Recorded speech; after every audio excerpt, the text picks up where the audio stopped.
Welcome to Poetry Week at Worth.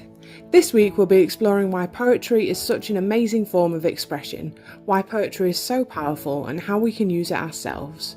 Poetry is great because it expresses emotions, it helps to address difficult topics, it helps to make sense of the world, it's a creative way of exploring ideas, it can connect people.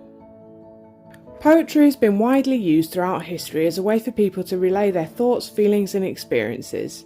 During the First World War, soldiers in the trenches sometimes wrote extremely powerful poems as a way of communicating the extraordinary situation they were experiencing.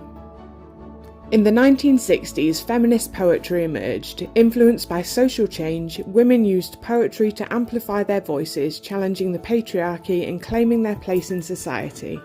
The Harlem Renaissance movement in the 1920s involved poetry by African Americans which addressed the struggle for civil rights and challenged racism. Poems can cover all facets of the human experience, including love, loss, trauma, healing, spirituality, and epiphany.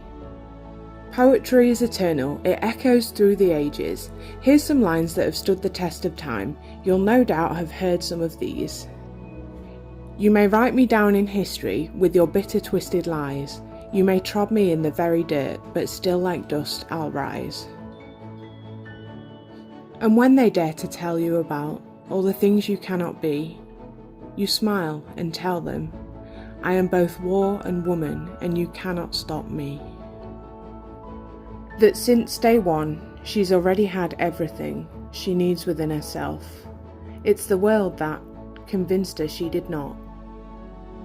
Hope is the thing with feathers that perches in the soul and sings the tune without the words and never stops at all. There are many ways to write poems and many styles of poetry.